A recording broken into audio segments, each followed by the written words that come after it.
Welcome back everybody to another MOTOBOB video from here at Motorcycle Live, our favourite bike show in the UK.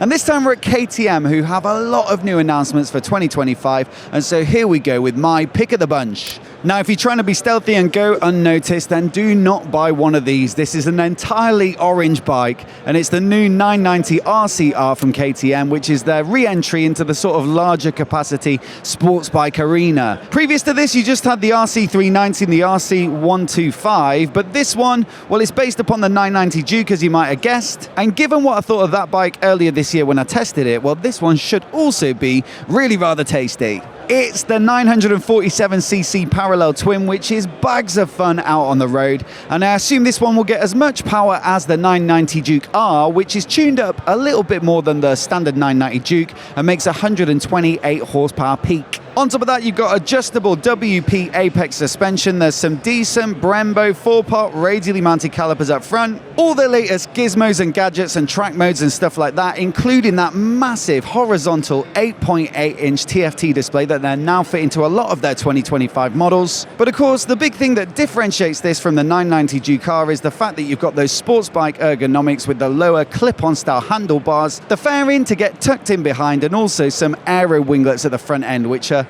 partly for downforce, but you've got to think partly for the looks as well, which have become very much commonplace in the sports bike market nowadays. Just over my shoulder here as well, there we go, you can see a track prep version 2, so of course that's going to be part of the intended use for this motorcycle, and that one's fitted with slicks. It's got the lighting deleted as well, some of the KTM Power Part catalogue like the orange anodized hardware, and an Akropovich exhaust, which hopefully makes the most of that 990 twin. Now, there's no pricing unfortunately on this one as of yet. They're going to announce the full details in the next month or two, I believe, but considering the standard 990 Duke, not even the R model, is £13,000 now, well, you've got to be thinking that this is going to be at least sort of 14, 15, hopefully not much more than that. Now, plenty of naked bikes here on the KTM stand. It's probably their most comprehensive lineup. You've got the 125 Duke, the 390, the 790 Duke, the 990 Duke, the 1390 Super Duke R and Super Duke R Evo. But the new entrant for 2025 is this up-spec R version that I just mentioned, which essentially was dropped from the lineup when they updated the 890 Duke and made it the 990 Duke. And so it's great to see it back, because the 890 Duke R, the previous generation of this, was one of my favourite bikes to ride on the road, and I bet this one's going to be an absolute weapon as well. Like I say, it's a slightly different tune than the standard 990 Duke, so it gets 5 more horsepower at 128 peak. There's a chunkier upside-down fork at the front. I think it's got chunkier triple clamps as well. A different linkage on the shock. I think it lifts the bike overall, so it's got a little more ground clearance for leaning and cornering, and also some sportier ergonomics to match. So this one's probably the one to choose if you're going to do a bit of track days as well as road riding. Then you've got Brembo style ammo brake calipers up front, whereas you've got KTM branded calipers on the standard 990 Duke. So maybe a bit of a crisper feeling to the braking, and also it rolls on Michelin Power Cup 2s as opposed to the Bridgestone tyres of the base bike, which are a bit more built for like all-round riding and wet weather. In the cockpit, you've also got that massive new TFT display, and there are a few other tweaks to the electronics, like the introduction of a couple more ABS modes. So this definitely looks like it's going to be one of the best naked bikes to ride on the market in 2025, but unfortunately, again, we've got no pricing. I think it's probably going to be somewhere similar to the 990 RCR, maybe a little more affordable, but still certainly more than the 13k of the standard 990 Duke. But before we get on to the next bike, I just want to say a massive thanks to Flying Eyes for supporting the channel and sponsoring this video. Now, Flying Eyes make these fantastic glasses that I'm wearing, which are really comfortable on the bike because they're made from their own special material called resilamide, which is super strong and super flexible. That means they can make them really thin at the arms. They're just about 1 millimeter thick. And also they bend and wrap round the contours of your head and slide easily into the gap between your head and your helmet. And so it massively reduces that temple pressure, which can become really irritating and painful and distracting on longer rides. And so I much prefer wearing these to standard specs or sunglasses. So look, do check out the link down in the description below to find out more. And on their website, you'll also find their full lineup, which includes a whole bunch of different styles and colors and shapes and sizes. So there should be something to suit all faces and all tastes.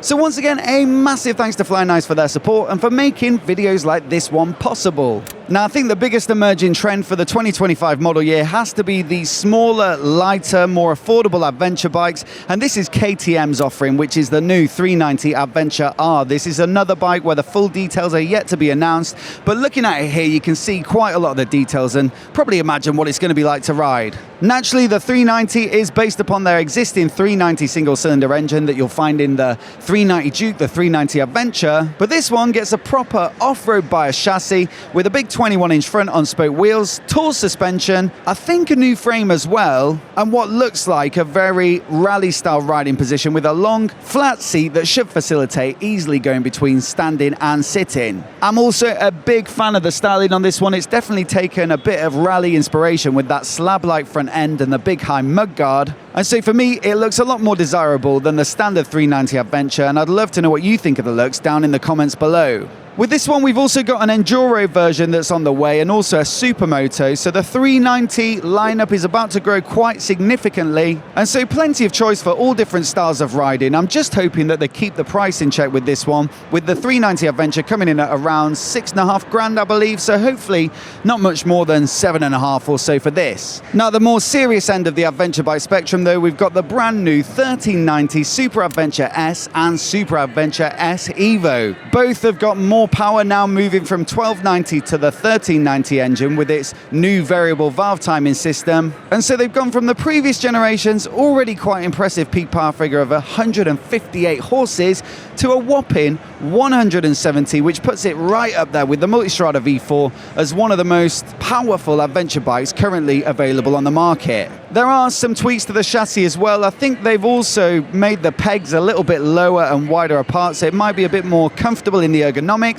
And this is another bike that gets their big 8-inch TFT display, except this time it's mounted in a more rally-inspired vertical orientation. These ones get plenty of tech, so you've got their semi-active suspension, which has been revised for the new model year, and also their radar-enabled cruise control, which has some new settings and features like the group ride setting, which is specifically designed, of course, for riding in a long train of bikes. But I think the most significant development has to be with the Evo version, which is the first KTM to be offered with their new AMT or automated manual transmission. Now, there are plenty of other manufacturers like Yamaha and BMW getting involved with this sort of tech this year. But effectively, what they've done is given it a centrifugal clutch, so you've no longer got a clutch lever, and also replaced the gear shifter with an electronic actuator. So you can ride this one as a twist and go, stick it in automatic, and basically the bike will take care of all of the shifting. Now, both models, so the standard bike and this Evo version with the AMT, get a bit of a styling refresh as well, and the most significant change is that new headlight, which is a bit of a common theme across the new bikes in the KTM lineup. Personally, I prefer it to the previous generation, but as always with looks being so subjective, I'd love to know your thoughts down in the comments below. And there's no price on this one, but I guess probably, you know, the Evo version at least is going to be up around that £20,000 mark, where you'll find bikes like the 1300 GS or certainly something similarly spec to this. And also the Multistrada V4 is a direct competitor. That's at least what you'd be looking to pay for one of those with a similar spec. One of the bikes I'm most looking forward to riding though in 2025 has to be this, the new 1390 Super Duke GT, which again has gone from 1290 up to 1390, but this one gets even more power than the Super Adventure S at a ridiculous 188 horses. So this is really going to be right at the top of the performance spectrum for a moderately touring capable bike. Plus, on top of the extra power, you know, you've got refinements to the suspension, tweaks to the ergonomics, the big TFT display, and the styling update too. And I will say it does look quite a bit better than the previous generation, which was a bit of a